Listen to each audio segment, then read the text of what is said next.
अक्सर एथीस्ट लोगों की तरफ से ये सवाल पूछा जाता है कि आखिरकार खुदा को किसने बनाया, खुदा एग्जिस्टेंस में कैसे आया। और यही सवाल कई सारे मुसलमानों के जहन में भी आता है, जो कभी कभी हमारे ईमान को कमजोर कर देता है। लेकिन अगर इसका जवाब पता चल जाए तो हमारा ईमान उतना ही मजबूत हो जाएगा। तो चलिए आज की इस वीडियो में इसी सवाल के जवाब को ढूंढने की कोशिश करते हैं।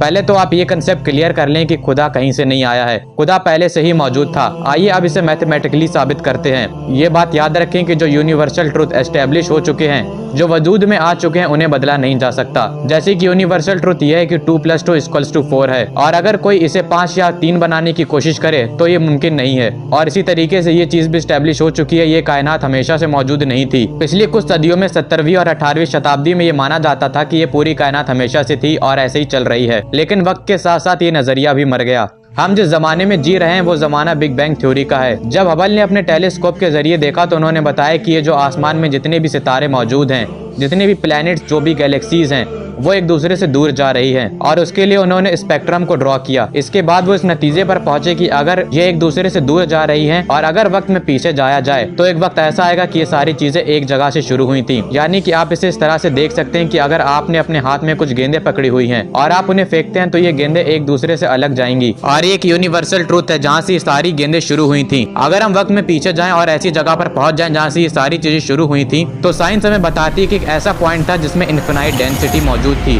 और उसका वॉल्यूम 0 था। इस बिग बैंग की थ्योरी से हमें पता चलता है कि शुरुआत में ये पूरा यूनिवर्स एक जगह पर मौजूद था, जिसे टिनी बॉल नाम दिया गया, यानी कि एक सिंगुलर एटम जिसमें इनफिनाइट टेम्परेचर और इनफिनाइट डेंसिटी मौजूद थी। बिग बैंग के वक्त ये बॉल फटी और इससे बहुत बड़ा एक्सपेंशन हुआ। बताया जाता है कि बिग बैंग का यह वाकया आज से तकरीबन 13.7 बिलियन साल पहले पेश आया था और यहाँ तक कि आज भी ये बढ़ता जा रहा है। यानी कि आज भी जो हमारा यूनिवर्स है, ये जो कायनात है, वो आज भी फैलती जा रही है। और जैसे कि आपको पता है कि एनर्जी मैटर में कन्वर्ट हो सकती है और एनर्जी भी मैटर में कन्वर्ट हुई और कुछ वक्त बाद ये एक्सपेंशन कम हो गया। बिग बैंग होने के सिर्फ 3 मिनट के अंदर ही पहला एटम बना और तकरीबन 3 लाख साल बाद टेम्परेचर 4500 केल्विन तक नीचे गिर गया।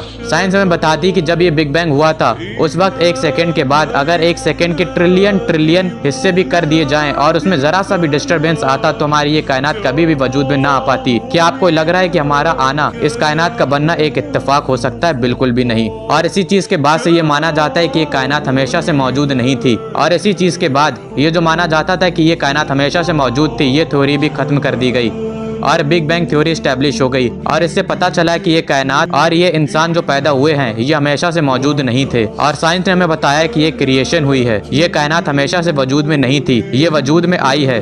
अब आइए इस चीज पर बात करते हैं कि इस कायनात का, इस पूरी क्रिएशन का कोई क्रिएटर है या नहीं है। आप इस बात पर ध्यान दें कि मैथमेटिकली ये प्रूफ हो चुका है कि कोई भी चीज एक ऑर्गेनाइज तरीके से चल रही है तो उसके पीछे कोई ना कोई ब्रेन जरूर होगा। जैसे कि हमारी अर्थ सूरज के इर्द गिर्द घूमती है, ये एक ऑर्गेनाइज तरीका है। फिजिक्स का दूसरा लॉ ऑफ थर्मोडायनेमिक्स ये कहता है कि एंट्रोपी या तो कांस्टेंट रहती है या फिर इंक्रीज होती है। आप इसे इस तरह से समझें कि अगर कहीं पर किसी जगह पर धमाका हो जाए तो उस जगह पर मौजूद जितनी भी चीजें हैं वो इधर उधर बिखर जाएंगी और फिर इसके बाद दुनिया का कोई भी धमाका उन सारी चीजों को फिर से पहले जैसी हालत में अरेंज नहीं कर सकता जिस हालत में वो पहले मौजूद थी, और इसी चीज को एंट्रोपी कहते हैं।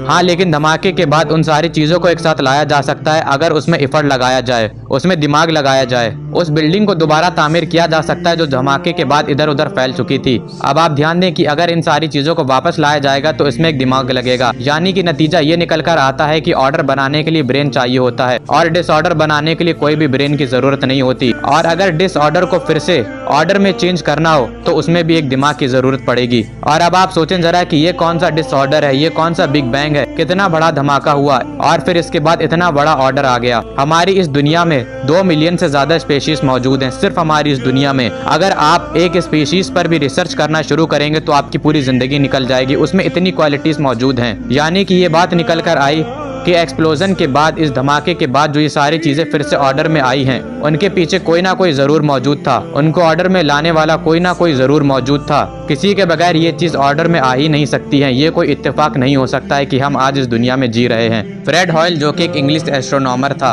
और एक फिलोसफर था, उन्होंने कहा कि इंसान का बन जाना खुद ब खुद वो इसी तरीके का फिनोमिना है कि जैसे कि कोई शख्स ये कहे कि तूफान आया, आप टोर्नेडो मान सकते हैं, और वह टोर्नेडो चला और उसने कूड़े कबाड़ के मटेरियल उठाया और उससे एक बोइंग 747 तैयार कर दिया। ये चीज़ दुनिया का कोई पागल और बेवकूफ़ इंसान भी मानने को तैयार नहीं होगा। और वो कहते हैं कि इससे कहीं ज़्यादा कॉम्प्लेक्स इंसान है, और कहा जाए कि इंसान बिना किसी के बने बन गया तो ये बेवकूफ़ी होगी। लेकिन अब यहाँ पर सवाल आता है कि हमारी बॉडी जो इतनी कॉम्प्लेक्स है, जो किसी के बनाए बगैर नहीं बन सकती, तो उसे बनाने वाला कितना कॉम्प्लेक्स होगा। रिचर्ड डॉकिंस कहते हैं कि इंसान जो इतना कॉम्प्लेक्स है, जो किसी के बनाए बगैर नहीं बन सकता, तो उसे बनाने वाला क्रिएटर का भी कोई क्रिएटर होना चाहिए। लेकिन अब इस बात का जवाब इस तरीके से दिया जाएगा कि अगर किसी क्रिएटर ने हमें बनाने वाले क्रिएटर को बनाया है तो वो हमारे क्रिएटर से भी ज़्यादा कॉम्प्लेक्स होगा, यानी कि फिर उसको भी बनाने वाला कोई ना कोई ज़रूर मौजूद होगा। और अब आप इसे कयामत तक ऐसे ही लगे रहें, ये इक्वेशन कभी भी खत्म नहीं होगी, ये ऐसे ही चलती रहेगी जब तक कि कोई ऐसा क्रिएटर ना मिले जिसे किसी ने भी ना बनाया हो। और वही तो है लम यलिद वलम यूलद। इसकी डेफिनेशन सूरह इखलास में मौजूद है। ये डेफिनेशन आपको मैथ समझा सकती है, फिजिक्स समझा सकती है। असली मतलब ये निकलता है कि ना ही वो किसी और से निकला हुआ है और ना ही कोई उससे निकला हुआ है, वो हमेशा से मौजूद था। हदीस है 3276, जिसमें अल्लाह के रसूल फरमाते हैं कि जब तुम्हारे पास शैतान आता है तो वो तुमसे सवाल करता है कि इन पहाड़ों को किसने बनाया, तो तुम जवाब में कहते हो कि अल्लाह ने। फिर वो सवाल करता है कि इन दरख्तों को किसने बनाया, तो तुम जवाब देते हो अल्लाह ने। और आखिर में वो सवाल पूछता है कि फिर अल्लाह को किसने बनाया, तो इस पर तुम्हें कहना है कुल हुवल्लाहु अहद, अल्लाहुस समद, लम यलिद वलम यूलद वलम यकुल लहू कुफुवन अहद। और जब बाद में अल्लाह ताला ने हम इंसानों को ये मैथमेटिकल इक्वेशन, साइंटिफिक डिस्कवरीज और यूनिवर्सल ट्रुथ दरियाफ्त करवाए, तो अब हम इस बड़े आसान तरीके से इस चीज़ को एक्सप्लेन कर सकते हैं कि who is the creator of this creation. और अगर आप ये देखें कि इतनी कॉम्प्लेक्स दुनिया का एक क्रिएटर कितना कॉम्प्लेक्स होगा, तो उसे बनाने वाला क्रिएटर कितना कॉम्प्लेक्स होगा, तो ये सिलसिला कभी भी खत्म नहीं होगा और यूं ही चलता रहेगा कि जब तक वो एक ऐसे क्रिएटर पर जाकर ना रुक जाए जिसे बनाने वाला कोई भी ना हो। और अब आप कहेंगे कि मैं ये क्यों मानूं, तो ये आपको इसलिए मानना पड़ेगा क्योंकि दूसरी तरफ जो इक्वेशन मौजूद है, जो फिजिकली हम मौजूद हैं, जो कि हम एक क्रिएशन है, हम इंसान, ये दरख्त, ये पेड़ पौधे, ये दुनिया, ये सब एक क्रिएशन है। तो इसका मतलब अगर ये क्रिएशन है तो इसे बनाने वाला कोई ना कोई क्रिएटर भी मौजूद होगा। इस तरह इस नतीजे पर पहुंचते हैं कि ये पूरी कायनात हमेशा से मौजूद नहीं थी और ये एक क्रिएशन है, और अगर ये क्रिएशन है तो इसे बनाने वाला क्रिएटर भी मौजूद है, और वही है अल्लाह। अगर आपको ये पूरी चीज़ समझ में नहीं आई है तो आप फिर से इस वीडियो को देखें, इंशाल्लाह आपको ज़रूर समझ में आएगी और एथीस्ट को उनका जवाब मिल गया होगा। उम्मीद करता हूँ ये वीडियो आपको पसंद आई हो, और इसी तरह की वीडियोस को देखने के लिए हमारे चैनल को सब्सक्राइब कर लें। जल्द मुलाकात होगी एक नई वीडियो में, तब तक के लिए अल्लाह हाफिज़।